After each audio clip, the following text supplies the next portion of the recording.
Et salut tout le monde, on se retrouve aujourd'hui pour une nouvelle vidéo et aujourd'hui pour conclure un peu la trêve internationale, j'avais envie de revenir sur le match d'hier soir de l'équipe de France et faire un peu le bilan de cette trêve internationale pour la France et donc voilà, on est parti sur ce sujet là. Comme d'habitude, si cette vidéo vous plaît, si mon contenu vous plaît, vous pouvez laisser un pouce bleu, vous abonner et quant à moi je vous retrouve juste après le générique.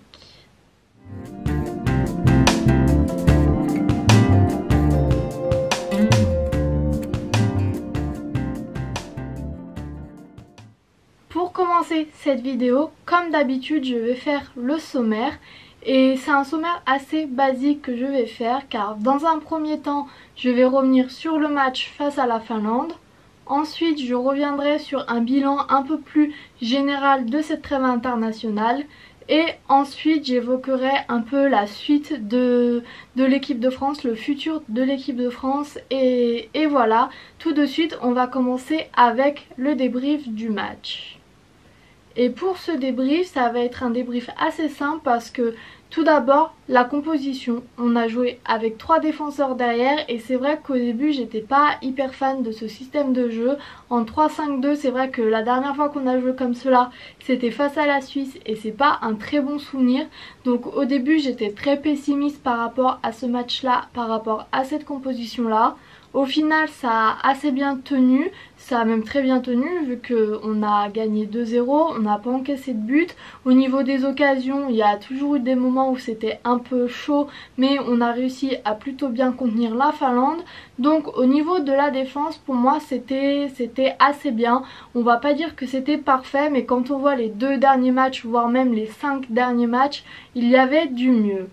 Au niveau du milieu de l'attaque, c'est vrai qu'au milieu, je trouve que notre milieu marche très bien. Pogba, c'est un joueur qui répond toujours présent.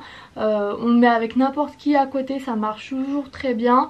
Rabiot, j'ai toujours quelques petits doutes, mais il faut aussi prendre en compte que c'est pas forcément lui qui est titulaire indiscutable vu que normalement il y a Kanté. Rabiot n'était même pas appelé au début de ce rassemblement, il est venu pour pallier aux blessures.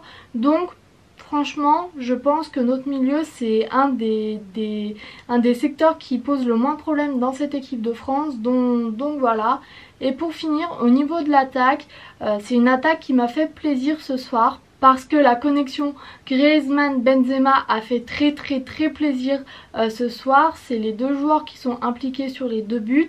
Griezmann a marqué un doublé et est devenu le 3e meilleur buteur de l'équipe de France. Donc ça fait plaisir. Le seul petit bémol qu'il y a pour moi en attaque, c'est Martial qui n'a pas été du tout présent pour ce match-là. Il me fait regretter Giroud parce que j'aimerais bien avoir un match avec Benzema, Griezmann et Giroud en même temps. C'est un peu utopiste parce que je pense qu'il va falloir attendre longtemps avant d'avoir ces 3 là en même temps sur le terrain, mais c'est vraiment quelque chose que j'aimerais voir. Mais en tout cas, pour ce match-là, l'attaque a vraiment très bien marché. La connexion est très belle entre Benzema et Griezmann. Je la trouve même très naturelle, assez naturelle. Donc j'ai bien aimé ça.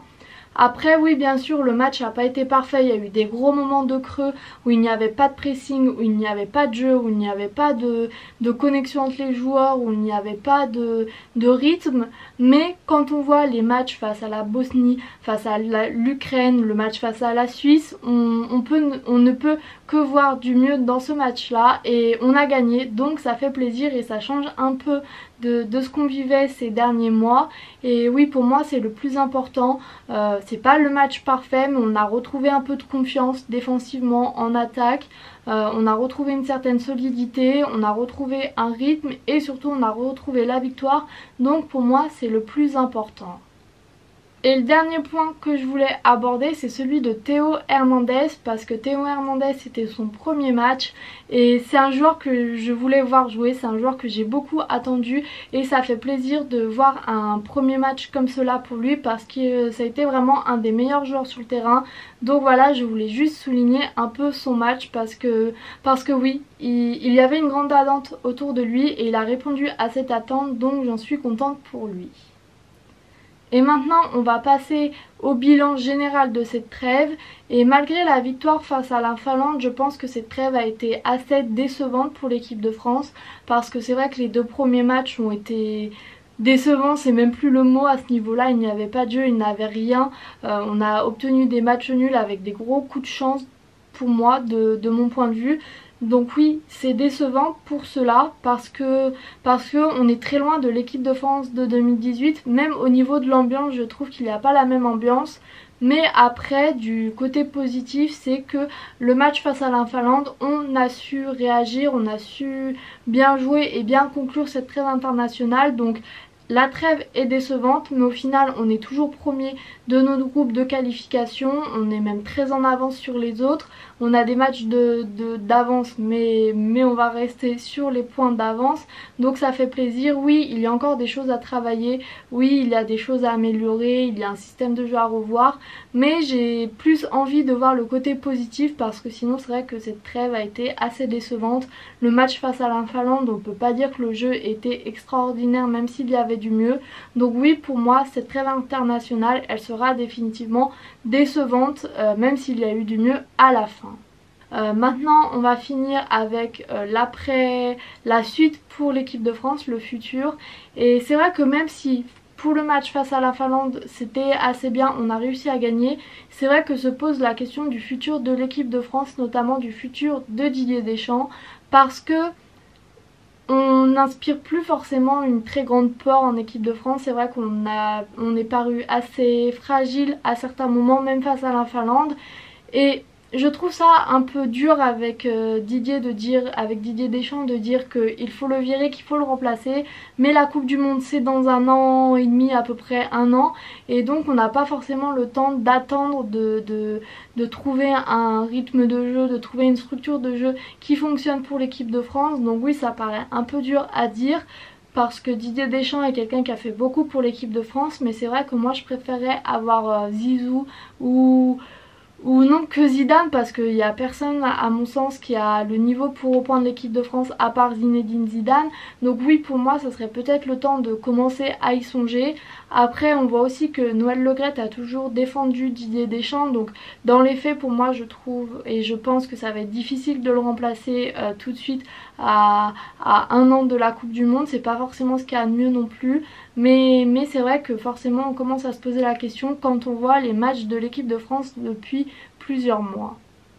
Mais je pense qu'on est tous d'accord pour dire qu'il faut du changement en équipe de France, que ce soit au niveau du système de jeu, au niveau des schémas de jeu, des relations qu'il y a entre les joueurs. Il faut un changement, sinon ça va être très compliqué pour la suite des matchs, pour la Coupe du Monde. Mais voilà, j'ai envie de donner une dernière chance à Didier Deschamps et voir s'il arrive à remettre en ordre cette équipe de France, et voir si la Coupe du Monde il saura remotiver ses joueurs, se remettre en question. Et voilà, j'ai juste envie de lui laisser cette dernière chance. Voilà pour cette vidéo, je pense que j'ai fait à peu près le tour de la situation en équipe de France et j'ai donné mon avis là-dessus. Ça va être une vidéo assez courte parce qu'il n'y avait pas forcément grand chose à dire de nouveau, mais voilà. J'espère que cette vidéo vous aura plu et quant à moi je vous dis à bientôt pour une nouvelle vidéo et salut!